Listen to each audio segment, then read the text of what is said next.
Well, what a delight to have with us today Paul Coughlin. He heads up Protectors, and he's considered an expert on bullying. And he lectures in schools and corporations and individuals around the country. And we brought him in today to talk about that very subject, and that's bullying in schools. And now, as you know, cyberbullying is a big thing. How you doing, Paul? Good to see you, friend. Oh, Perry, doing great. Great to see you. Well, listen, what's happening with cyberbullying? We're hearing more and more about it, and there's even some talk about maybe free speech infringement to calm it down. Where is it going? Yeah, well, for one thing, Perry, we both know that adolescents have never enjoyed the full benefits of being an American citizen, frankly, than adults. They don't have the same level of rights. So we do have the freedom to curtail things with kids that we don't necessarily with adults. And I think in most cases, most of the time, that's a good thing. There's a lot of powerful things in the hands of kids, and they're prone to exploit them and truly harm other people. Perry, in regard to cyberbullying, two things probably taking place. You know, we are an increasingly coarsening society.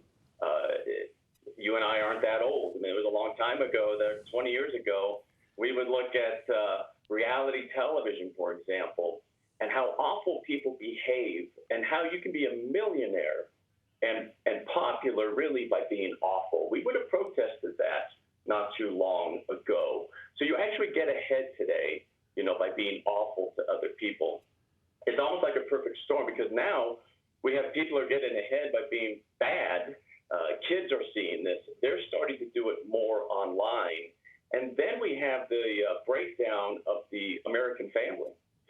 You and I had mom and dad. And so we would, like Humpty Dumpty, we would get beat up at school and we come home and we had two parents helping to patch us back together, send us back to school. Well, kids don't have that level of support today, Perry. And so they're a little more fragile. And so you have this increasing awfulness with this fragility.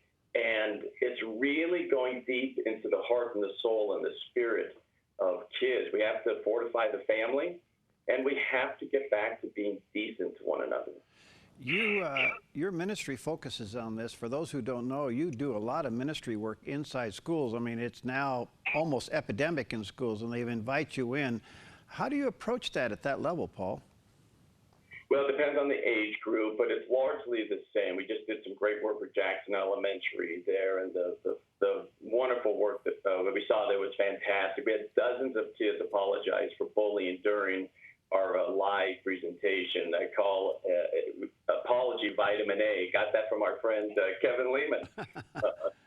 We took him fly fishing years ago, if you remember that. Right. And so what we do, Perry, is the answer is largely the same with cyberbullying as well as face-to-face bullying. And that is to get the bystander to become what we call a protector and a alongside stander. Let me give you an example. Ashland High School, one of their students a number of years ago started I think a Facebook account, probably Twitter as well, called Mean Girls Ashland High or something very similar to that. Well, the school didn't have to work that hard on it, Perry, because the people online who saw what she was saying about her classmates, they're the ones who said, this is wrong, stop it.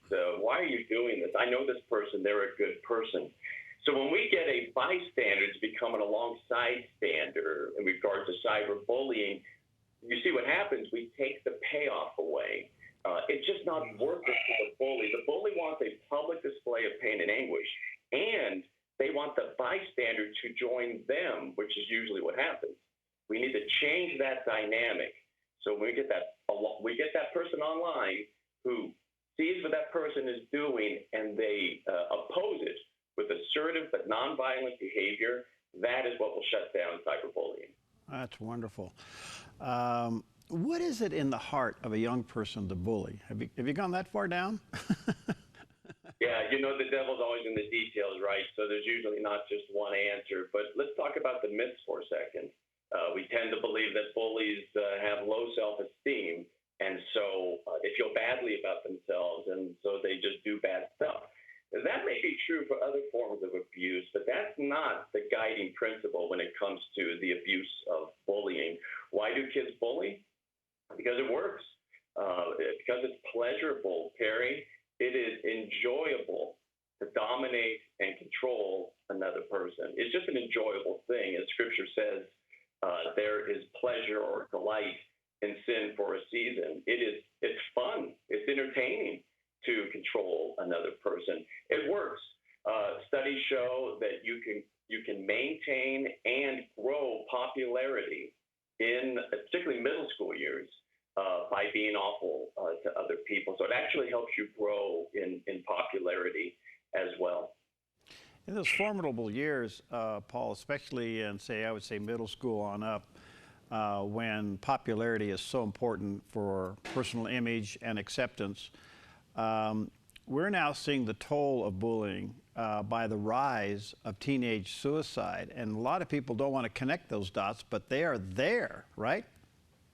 Well, there is connection, Perry. You're using a pretty, there's a volatile term. It's called bullycide. We have to be very careful with that word because in the research in regard to kids who actually do take their lives, and it's so awful, we hear from them pretty regularly, usually the moms of those families. In the research, they find, too, that there's also been a larger event in the life of that family, like the death of a loved one, a sibling or a parent or, an aunt or uncle. So it's usually not just bullying that will lead a kid to take such a drastic and horrible decision. But it is safe to say, Perry, that the bullying certainly made it worse. And I think it's, I think we need to conclude that in many cases it was the straw that broke the camel's back. And you got to wonder, Perry, the kids who bullied that kid, what do they think later? I mean, how do you get that out of your soul when you've been involved in such an evil act? I don't know. It's got to penetrate deep. Let's go to the parent side of this equation just for a moment. Maybe the parents are beginning to see a kid shut down. Is that a sign of bullying?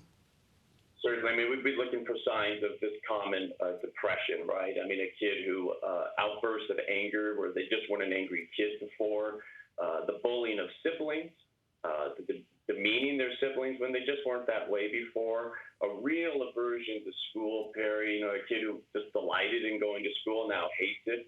Understandable. They're going off to ongoing campaign of cruelty. These kids. None of us would go to work if we, had something similar. Loss of appetite, as well as an increase in appetite, loss of sleep, or a huge increase in sleep as well. The typical indicators of depression or pre-depression. So how big is this problem, Paul? I know you're all over the country talking about it, and I will say more and more people are talking about it and becoming more aware of it, but it also seems to be on the increase. Is that true?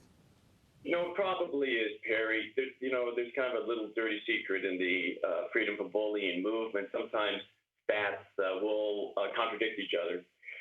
So in regard to how many kids are being bullied, whether it's on the increase or the decrease, frankly, you could find stats that would support both claims. What I think we need to keep in mind, though, at this time, is that we're talking about fundamental abuse. That's what bullying is. It's a particular form of abuse.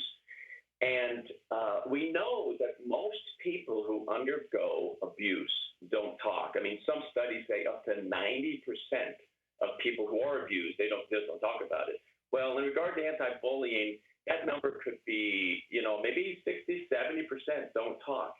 Well, how do you get a handle on that, Perry? And then how do you get a handle on that where it's clear that cyberbullying must be on the increase in our culture? So we're trying to quantify something that is innately, frankly, impossible to quantify. So I think we have to go with common sense. And common sense tells us we are an increasingly coarsening society from adult behavior down to kid behavior. And now it's easier to bully due to cyberbullying. So I would conclude it is clearly on the increase. All right, before I take a break here, Paul, tell us about the Protectors, because I know you have a lot of resources there at theprotectors.org for families and schools. Tell us about it. Well, thank you. Yeah, we're interesting as we work in both the public school settings as well as in private Christian schools and in summer camps and sports camps. I have the pleasure to work with the Baltimore Ravens in the summertime as the rookies and the free agents.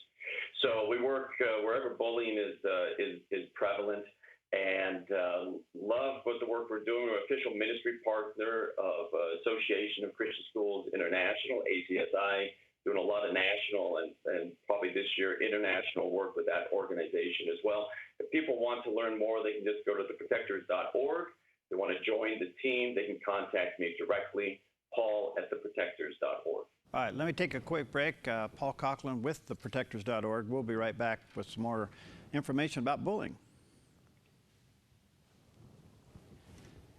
Okay, we're back with Paul Coughlin, and he heads up the Protectors, and his website is called theprotectors.org. He's considered an expert on bullying nationwide and international as well, and we're talking to him about that.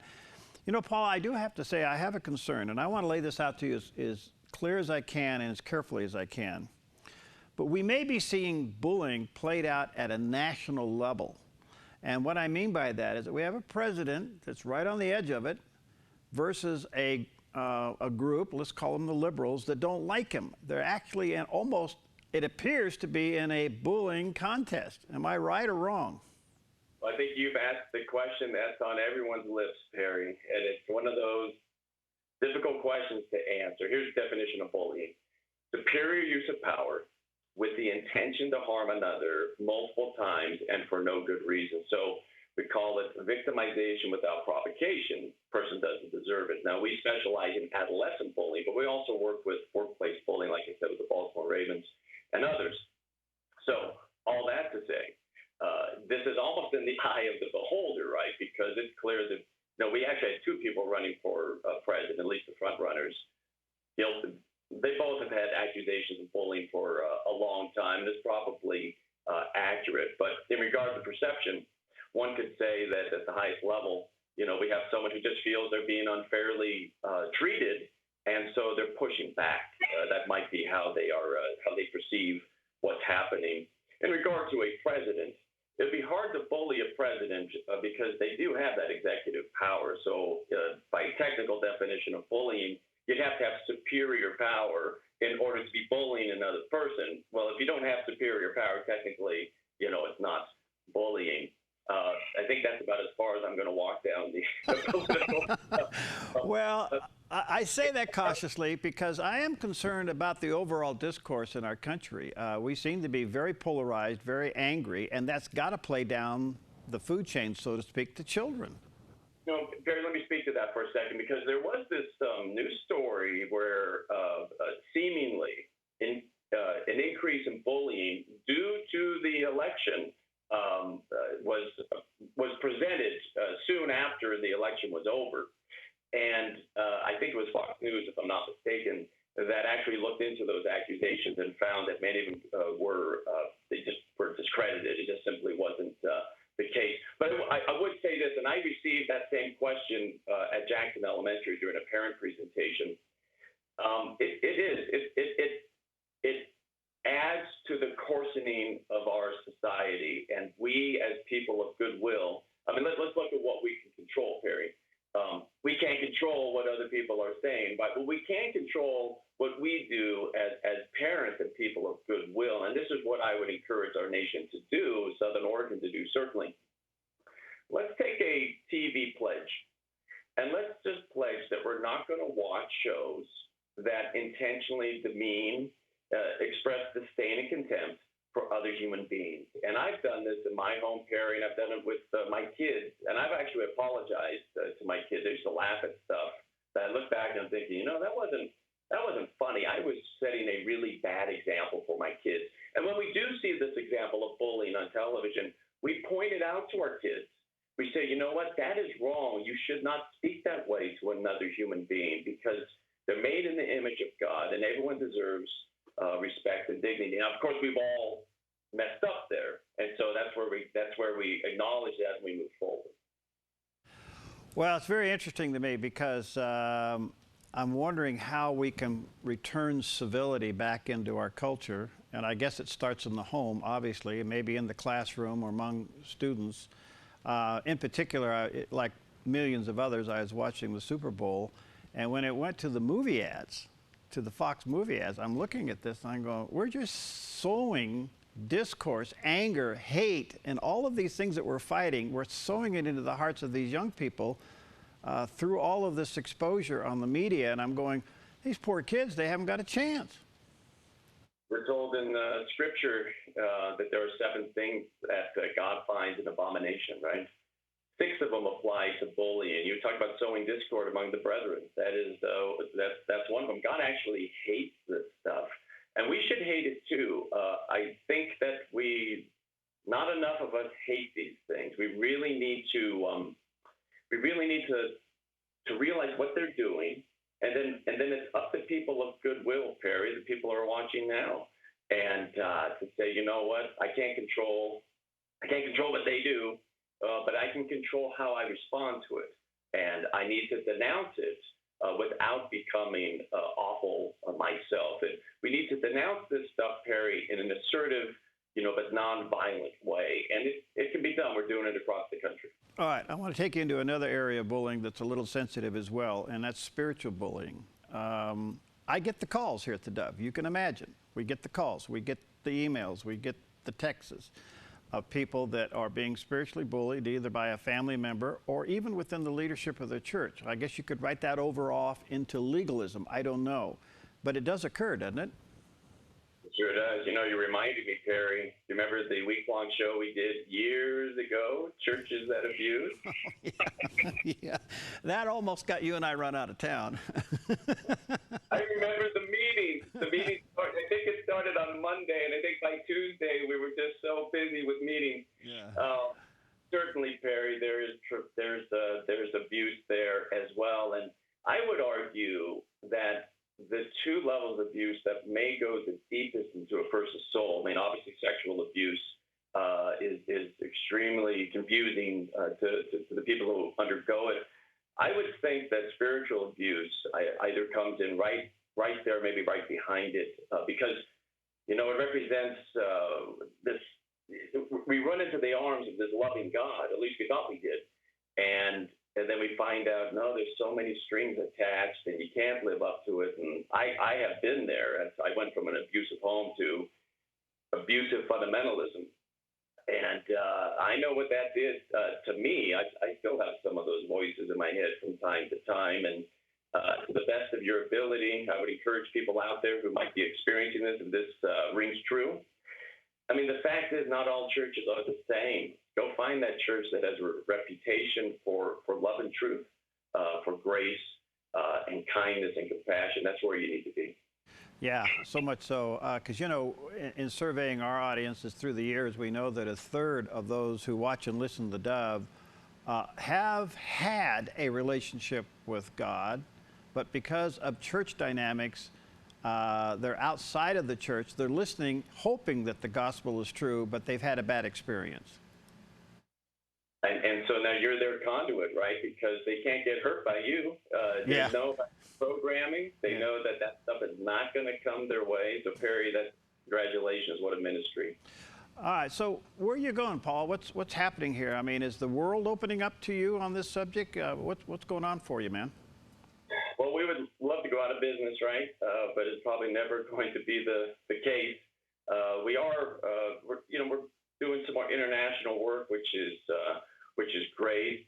Perry, we've got a unique initiative that we're launching as well. We're starting to work with more and more youth groups, particularly faith-based youth groups that want to do something about this problem across the country. We are working on certifying what we call protectors, part of what we call the Protectors Freedom Council. This is where kids online learn how to become a protector, and they become certified, and they fundraise through online means very similar to other forms of ministry. And then these kids will come into their local schools, whether private or public, whether or not maybe even Sunday school, where they will lead an anti-bullying messaging campaign throughout that organization. We're doing more and more work with in Southern Oregon in a Stand Against Bullying campaign that hopes to move the needle for years to come, and really excited about that as well. And then more and more workplace bullying that we're doing as well. All right, youth pastors, I would assume that you would be a tremendous resource for youth pastors, and youth pastors can certainly use your knowledge and experience on spotting bullying within their own group. Yeah, most youth pastors, and it's not a knock against them, they don't have the training. They couldn't spot it to save their lives. And then what they do, they follow one of the common misconceptions. They just think it's about misunderstanding, miscommunication. And so they make that poor target shake the hand of the bully. And, well, I did it as a coach, so I'm not throwing stones until I knew better anyway. Yeah, frankly, Perry, this is a ministry field. We don't have to go overseas to work on behalf of justice, to be peacemakers that we're told in Matthew are called literally the children of God. We can do it right now in our own backyard. It doesn't cost much. It just takes commitment. It takes a desire to really see compassion and kindness and justice move. And we've always wanted to see the church at the tip of the spear on this topic. And frankly, we're not there. Other groups are. For whatever reason, we just don't see it as an area of great need. But we're changing that, and we want to join with others who want to change that perspective as well. Well, let me say to our viewers and listeners, I can vouch for everything that Paul does. I know him personally. He's been a member of the Dove team years ago, and God has really used him and called him into this ministry. If you have any concerns about bullying, go to theprotectors.org. Start there and contact him and get on his schedule maybe to come to your school or to your organization, and that is theprotectors.org. Thank you, Paul, buddy. Good to see you. Love to you and Sandy, and I hope you do go out of business someday. Thank you, pal. Say hi to Peggy. All right, see you later.